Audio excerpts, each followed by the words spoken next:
In today's video, I'm super excited to try some of the best food that can be found in Asian mall food courts here in Vancouver. It is not a secret that cities like Richmond here in Greater Vancouver have huge Asian populations. And what can I say? We love eating good. So there's tons of gems here in food courts that can be discovered. There's quite a lot of ground to cover here. So this video will be split up into multiple parts. And if you're excited about food court tours, please give me a thumbs up. That would seriously let me know what you guys are into. And yeah, let's get chunk.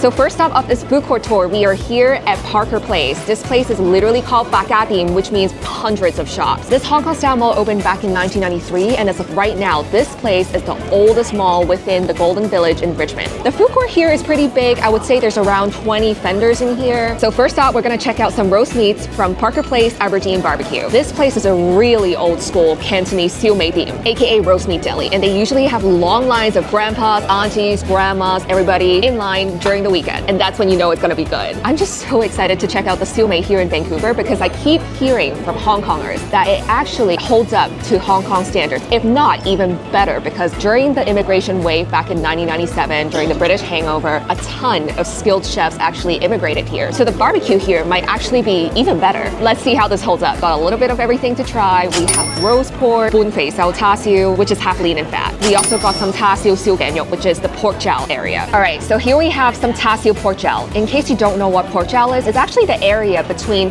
the neck and the belly. Honestly, I've never had shu gan yok ta siu before. It's just not a very common cut in Hong Kong. You don't really find it in many places, but us Hong Kongers love pork jowl as a dish in general, so I can see how this could work. All right, let's give it a try.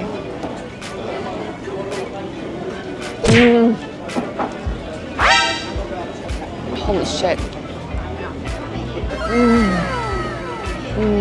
It's so buttery. This is the most tender ta siu I've had, for real. It literally melts in your mouth like butter. It's so marbled, so tender. Felt like I barely had to chew. This is super nicely trimmed, and the rendering of the fat here is insane. It's just so well marinated with that rose wine and honey. Such a nice floral sweetness. And I just love how it's also a little bit caramelized in the edges. That caramelized crust just adds such a nice contrast to that super marbled meat that you're eating. I swear to God, eating this is basically like eating pork wagyu. So fatty, melt in your mouth, so tender and flavorful. I might need to move to Vancouver.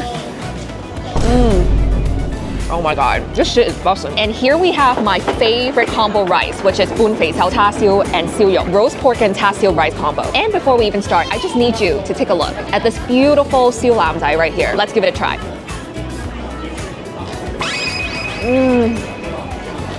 Oh my God, this is literally incredible. The skin, it just crackles when you bite into it. So crispy without it being too oily and greasy. It's just the right amount of thickness as well when it comes to the crisp and crunch. And for a dish like this, I think it's time for our ASMR segment. Hello there, let's try this crispy pork. Not gonna lie, it was a little hard to do as ASMR because my mind was somewhere else. It was that good. This is actually better than a lot of the siu yoks I've had in Hong Kong, even at the nice places. And don't even get me started on the proportion of the fat and the lean meat here. It's so well balanced. And when it's in your mouth, the fat part just kind of like dissolves. That's how tender and flavorful it is. And what I really appreciate is that it's not too salty. So many places oversalt the siu yok. It becomes so hard to eat because I don't know, I don't want to be eating a whole spoonful of salt. Like, it's just not a nice feeling. They do it so well here. The flavors, the texture, the fat, the lean parts, it's all so balanced. And now let's try the bun fei sao ta siu. It looks kind of lean right now, but let's see how this holds up. I would say the piece that I had is a tad bit dry. Maybe it's because it's a leaner part. Don't get me wrong, I do like lean parts sometimes because it has that nice chew that I'm looking for. I think I do prefer the pork jowl better in terms of the juiciness and the marbly, melt in your mouth texture. But this is really good too if you want like a very normal standard ta siu. Now I'm gonna try some of the rice. Oh yeah, I just love it when they soak up all that nice juices from the meat. And you're also getting that nice honey flavor.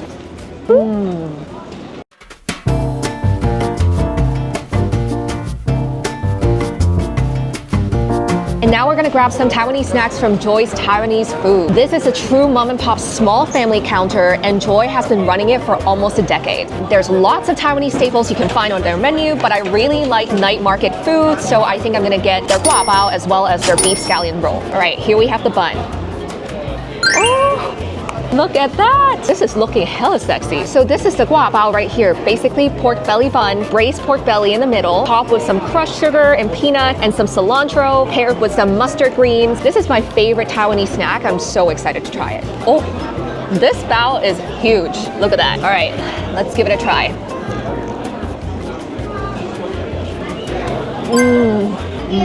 Just from this first bite alone, I can tell the flavors are pretty on point. I love the sugar and the crushed peanuts. Very, very nice kind of sweet, savory nuttiness that pairs so well with the braised pork. My favorite though is always going to be the swan tai, which is the pickles. It's just so nice to have that vinegary acidity that cuts through all that fat that you're eating because it is a huge piece of pork belly. And the cilantro, again, like adds this nice refreshingness to the whole bun. And the bun itself, very pillowy soft, lightly sweet. So here comes the not so amazing part. The pork belly, I don't think it's fully rendered. I had like a little bit of cartilagey bite to it. Don't get me wrong, the flavors are really nice. Very nicely savory. You can definitely taste that soy sauce braise in there. I was hoping for that juicy, tender bite, but I'm not really getting that here. In terms of flavors, I would give this, you know, a 7 in terms of similarity to the ones I've had in Taiwan. But I think the cooking technique of the pork belly could be significantly improved here. But this is food court food, so I would say overall,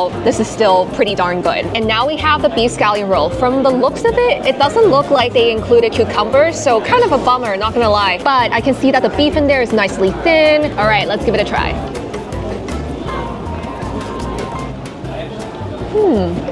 You can definitely taste, you know, the hoisin sauce on the scallion pancake. The beef is also kind of nicely marinated with that 5 spice. I think texturally speaking, because it's missing cucumbers, the whole mouthfeel just feels really dry. The beef itself is already on the lean side. The scallion pancake, even though it has really nice scallion flavors, it's also more flat. It's like dry on dry, and without that cucumber, it just loses the whole moisture and refreshingness of that whole roll. I think overall, this is not a bad snack. Like, the flavor in the scallion pancake is pretty nice. It's nicely roasted, has nice blisters on it, and the flavors are pretty good too. But yeah, the whole point, I think, of a beef roll is the crunch. And since it's missing the cucumbers, it's just kind of a missed expectation.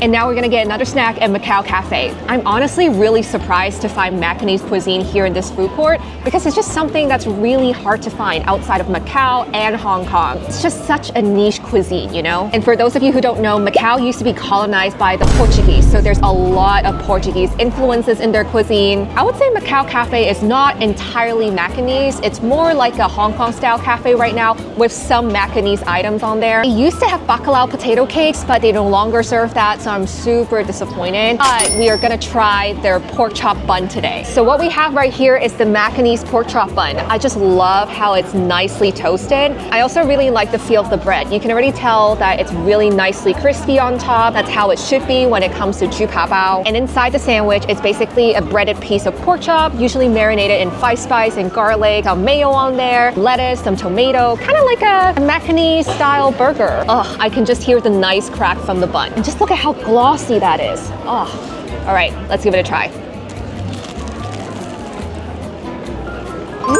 The bun here is so perfect. It's so crispy and still kind of soft inside. It has a nice crunch to it, very nicely toasted. The pork chop is also really nicely tenderized and I like the flavor in there. It's definitely tasting like 5 spice and some garlic. The lettuce and tomato is also nice and crunchy. I like how it always makes the whole bun more refreshing. And the mayo in here is also pretty nice. We call it salad zheng in Hong Kong Cafe, and it's basically salad dressing. That's what it translates to, but it's kind of like a different kind of mayo. It's on the sweeter side. It also is a little bit more acidic. So think of like a cross between mayo and tartar sauce. That's what it tastes like. It's really, really nice when you add it to this kind of sandwich, like a fried pork chop, because it just cuts through that richness and oiliness. So it's very, very appetizing in that sense.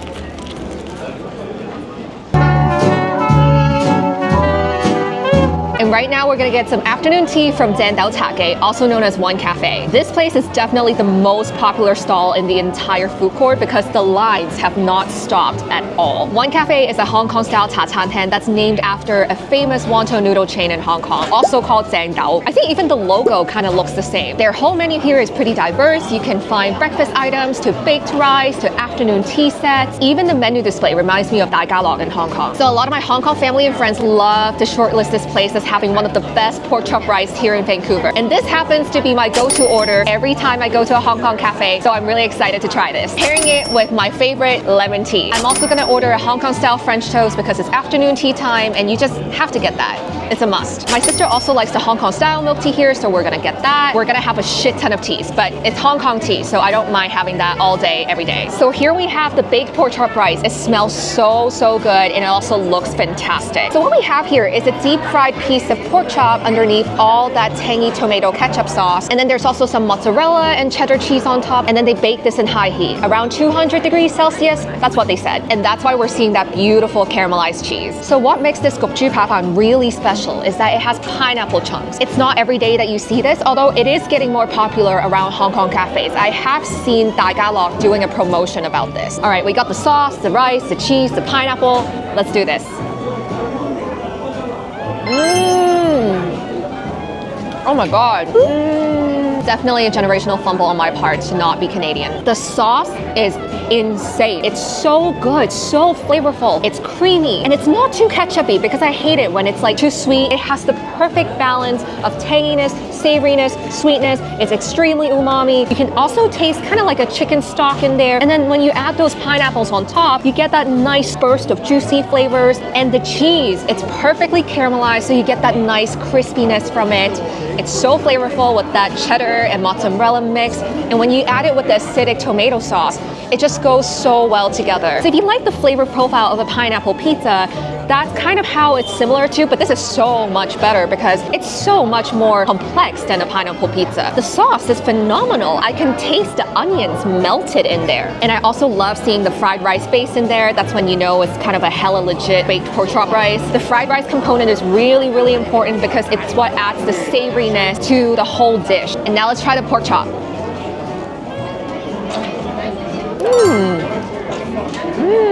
Wow, the pork is just so moist and tender and juicy inside. A lot of places like to tenderize it to the point where it's kind of like a schnitzel, you know? But this one right here is cut with a nice thickness. So you're getting that nice mouthfeel, and it's also very nicely breaded, really nicely marinated. You get that mild sweetness from the garlic and probably some Shaoxing wine in there. I just love a baked pork chop rice with depth. And this one has all the oomph in it. The pork is perfectly cooked and really savory. The sauce is creamy yet acidic, so it's super appetizing. And then the fried rice, of course, is such a nice foundation to kind of meld everything together.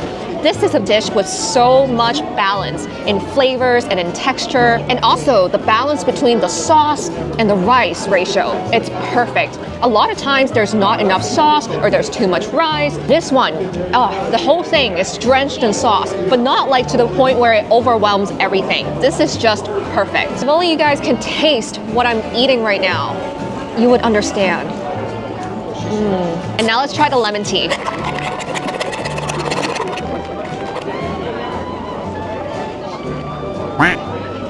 Ah, fuck. I forgot to ask for less sweet or no sweet. Sorry guys, this is way too sweet for me, but that's also because I'm used to just drinking lemon tea with no sugar. But even then, I think the lemon flavors are not super pronounced here. It's kind of lacking that nice sourness and acidity I love in the lemon tea. And also, mind you, I already stabbed the shit out of the lemons. Even the Ceylon tea flavor itself is kind of weak. All I'm tasting right here is just straight up sugar. And here we have the Hong Kong style French toast. Just look at how thick and nicely golden fried it is. They also gave me some butter and syrup on the side so I can put it on top. Wow. This thing right here actually has 4 layers of milk bread, and there's 2 layers of peanut butter. I've never seen this quadruple decker situation going on, but this is hella decadent and I'm all for it. All right, let's give it a try.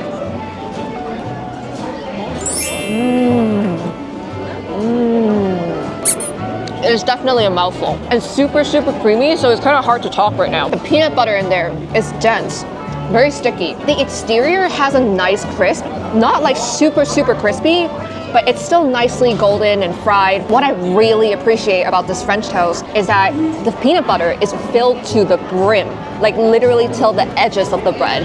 And even in Hong Kong, they don't usually do that because they really, for some reason, skimp on the peanut butter at some places. And I really like that balance of salt and sweet, right? There's the nuttiness from the peanut butter, some saltiness from it, it's a little bit savory, but then when you mix it with the syrup and the butter, it's just such a great balance of flavors. You get the sweet, you get the salty, you get the fried texture, and you also get that fluffy center from the bread. It's very pillowy soft. I think the only critique that I have is that the bread could be eggier. I think they could use a little bit more egg wash or egg in their mixture to give it that fluffier texture, because right now it does lean more bready, which is fine, maybe that's their style, but I think personally I prefer my French toast to be fluffier, a little bit airier, a little crispier. But what I, again, really appreciate is the peanut butter here is very on point. They really do pack a ton in there. Definitely a very, very buttery and rich and heavy dessert, but it just hits the spot so much for me because this is actually my go-to order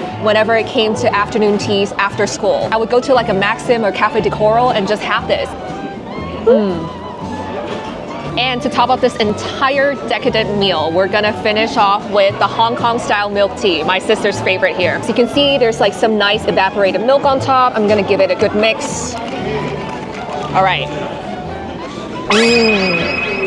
Yum, holy shit. You can definitely taste the Ceylon Assam blend in here. It's really, really nice. The tea is definitely on the denser side. It's really, really rich in flavor, and it just combines so well with that cream and milk, and it's not too sweet. This is the highest compliment. And I actually forgot to even ask for less sweet, but this is the perfect amount for me. I also really like how they make it here because it's really silky smooth. It kind of has like a velvety texture, a nice amount of thickness, but not too thick, but not too thin either. I hate it when it's watered down. This is the perfect blend for me. Very, very good Hong Kong style milk tea.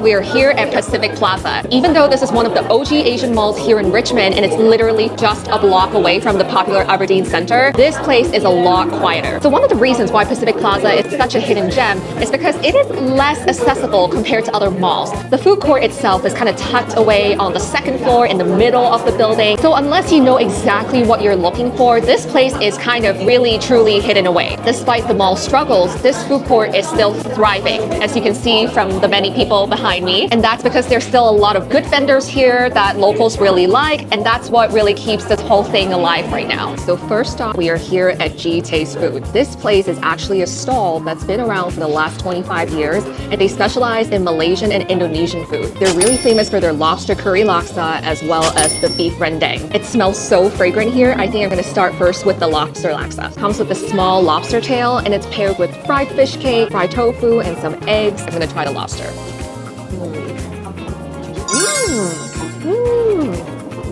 Oh yeah, the lobster tail is perfectly cooked. I love how juicy it is, and it has this nice bouncy texture. Honestly, I was not expecting the lobster tail to be good because it just looked kind of small and little dainty. And also, this whole thing was only $19.99, so I wasn't expecting the lobster to be very high quality or anything. But this lobster is actually pretty damn good. Small but mighty. It's hard separating the meat. Oh, that was a lot of arm work. Now let's try the soup.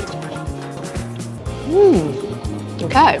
I'm definitely tasting that coconut milk. Very creamy, and it's kind of mildly sweet, and you get that savory flavor from the seafood. I would say when it comes to the consistency of the broth, it's on the thinner side, but the spiciness and the flavoring is definitely there. Now let's try with the noodles. It's very smooth, and it has like a good snappiness and bounce to it. Sometimes the noodles can be kind of separated from the broth itself. You're kind of eating the noodles for the texture, and then you're also drinking the broth on the side. But this one feels really, really cohesive because the rice noodles do such a good job absorbing all that soup. As I'm digging more into this, I just noticed that there's actually 2 different kinds of noodles in here. Now I feel so stupid. Now let's give this thicker noodle a try. This one's definitely softer. Very, very smooth, just like the rice noodles. I would say it's even bouncier. Honestly, for $20, this is such a good deal. You get 2 mini lobster tails, and they're actually perfectly cooked. And then the fish cake, the eggs, the fried tofu, it just soaks up all that soup, making it ultra creamy. And the noodles, you get 2 kinds instead of 1. That's a good deal in itself. I think the only critique I have is that I wish the soup was a bit more savory, that there was more seafood flavor in there. Right now, it's very, very coconut heavy. Maybe that's how they intended to be, but the ones that I've tried in Singapore, I felt like there was a little bit more depth when it comes to the spices and just the seafood flavoring. And now let's try the beef rendang. I think it comes with some cucumbers as well as some peanuts on the side, some sambal sauce. Let's give it a try.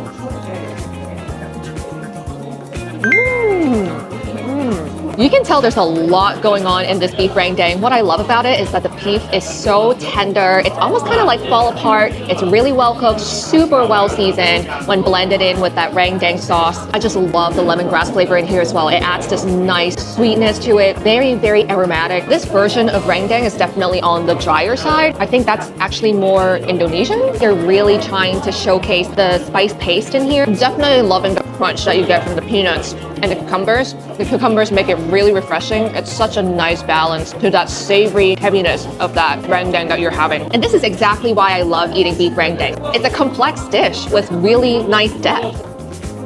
And then I also got their zandobeng. I don't actually know how to say this in English. Is it iced chendol? Is that the word? But to me, it's zandobeng. This drink is super popular in Malaysia, but also in places like Hong Kong. You would find them in like Tatantang. I think it comes with coconut cream, coconut slush, as well as palm sugar syrup. Let's give it a try.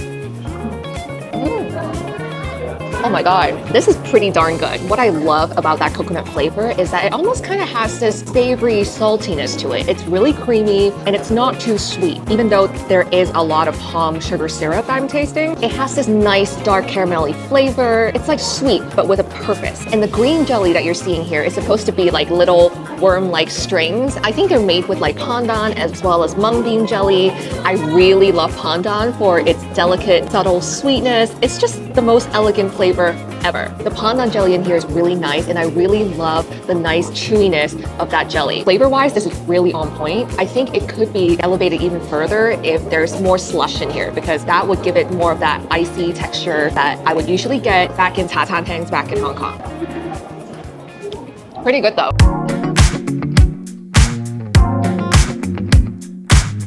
And next up, we're gonna get food from Fei Mui Tasty Foods. This place specializes in sao si gai, which is the hand-shredded chicken. Literally, their entire menu is different flavors and styles of hand-shredded chicken. A lot of people recommend their black truffle hand-shredded chicken, so I'm really excited to try that. I love truffles, and I've never had anything like that, so this is gonna be an experience for sure. I'm getting the one-person combo that comes with a soup as well as a fried rice. So here we have the truffle sao si gai. It's covered with cilantro and lots of green onions. I love that you can also see the truffle seasoning on there. All right, let's check this out.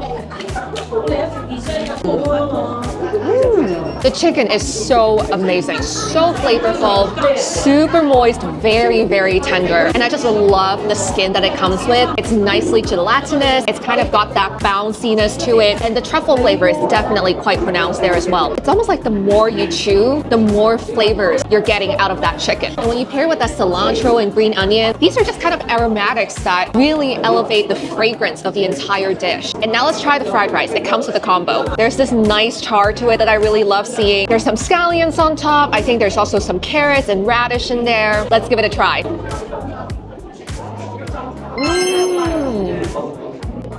Wow. I actually think there might be some meat in there as well, because I'm definitely tasting some kind of animal fat in this rice. It's super, super flavorful. I also love the sweetness and crunch that I get from the radish. I think that is really the highlight of the ingredients here. It adds this brightness to the fried rice. And I can definitely taste that the radish itself is braised in this kind of sweet, savory soy sauce. And then the fried rice itself, you can actually see, each grain of rice in here. That's when you know it's kind of like a good fried rice. It's not mushy. The rice does lean oily, but I don't mind it as much because it's just so flavorful. This is super fragrant, and honestly, I might like it just as much as I do with the chicken.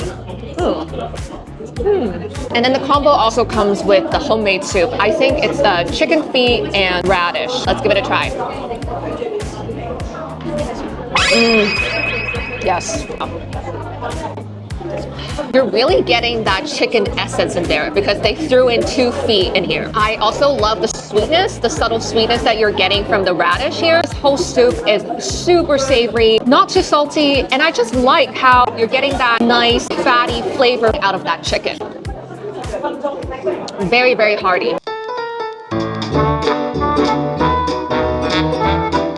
So literally just across the street from Pacific Plaza is Admiralty Centre. This place is named after a really famous Hong Kong business district called Kam Chung Long. And apparently this is one of those other hidden gem food courts that's just kind of tucked away inside of the mall. The food court here definitely feels a lot cozier than Pacific Plaza because there's really not a ton of space here, and I definitely had to kind of compete for a table. But I also think it goes to show how locals really love this food court here because there's so many bustling vendors and there's like lines forming right behind me. Right now we're gonna get dumplings from Hao Chi Lai. This place is one of the newer vendors here in Admiralty Centre because they opened just a few years ago. They specialize in Shanghainese food and Hao Chi Lai, and Shanghainese means taste so good. They seem to be well known for their soup dumplings. I never thought you could get soup dumplings at a food court, so that's what we're gonna try today. And here we have the pork xiaolongbao. Look at that. Let's give it a try. Already, I can tell that this is a very high quality dumpling because it was so easy to lift. The skin is still intact. It's not too sticky. This is impressive. All right, let's give it a try. Wow, the soup is so flavorful. You get that nice fattiness from that pork juice. That pork essence is so strong in here. And I can taste hints of ginger in there. It's very, very subtle, but it makes a huge difference. And the soup is also hot without it burning my tongue. The filling is mildly sweet. Pork is kind of melt in your mouth, but that said, I do think it is a little mushy, just a tad bit. But the flavoring is really, really nice. The pork flavor is so pronounced. It's seasoned super well. It's super savory. When you add the black vinegar to it, it really sharpens the whole bite. I like the acidity because it pairs so well with the richness of the pork. Overall, these dumplings are pretty solid for food court food. I think what impresses me the most is definitely the really nice thin wrapper. The skin is so important in here. And I'm saying they do it pretty well.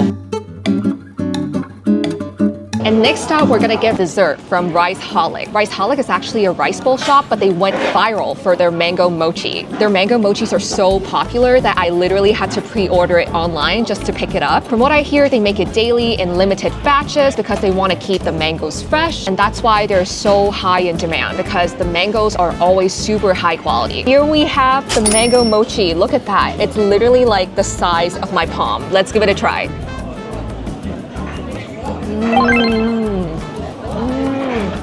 The mochi is literally so sticky. I feel like the corners of my lips are sealed a bit shut. The dough is really soft and very, very sticky to the point where talking feels difficult because there's so much flour and starchiness. Flavor of the mochi is subtly sweet. You can definitely taste that rice flavor in there as well. The mango though is super ripe. I think that's really the highlight of this entire mochi. It's huge, it's super sweet, super juicy and moist. Very, very good mango. I'm gonna give it another bite.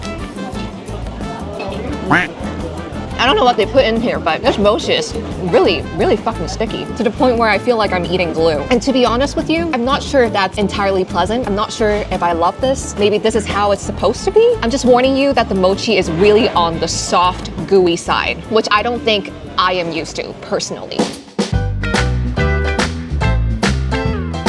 So I just got some noodles from Gum Ho Bean Sec. This place has been family run since 1989, and they're best known for their Hong Kong style classic wonton noodles. And this place almost always has a line, especially during rush hours. That line behind me is for Gum Ho. So what I got is the traditional wonton mee. It smells so good. Let's give it a try.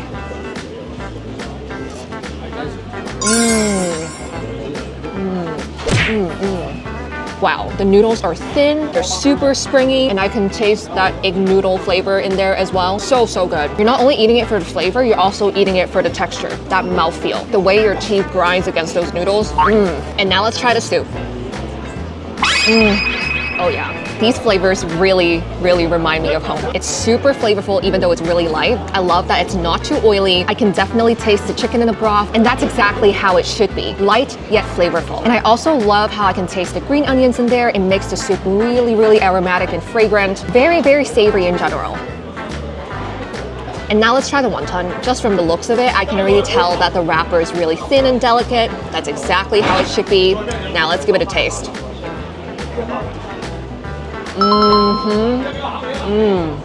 Wow.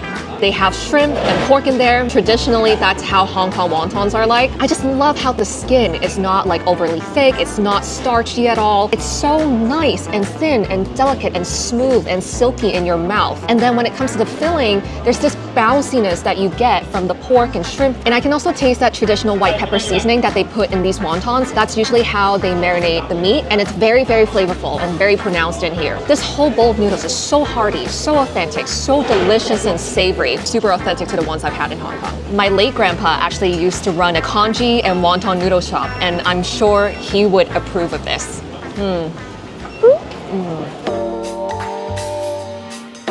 So this pretty much sums up part 1 of our food court tour here in Vancouver. In terms of my top 3, call me biased, but I really enjoyed the baked pork chop rice as well as the milk tea from One Cafe. I literally can't wait to go back there and have it again. From the fried rice to the sauce to the cheese and pork chop, it's all done super, super well. My second favorite is the pork jiao tasiu. It's been a while since I've had such tender and fatty tasiu that just melts in my mouth like that. It was truly incredible and blew my mind in every single sense. For my third favorite, I think the wonton noodles were really excellent. The noodles are perfectly bouncy and flavorful, and the texture is literally insane. And everything else it came with was also really perfect. And yeah, please comment down below if you want me to check out other restaurants and stalls. And don't forget to like and subscribe for part 2 of the food court tour. Thank you so much for watching, and I'll see you guys next time. Bye!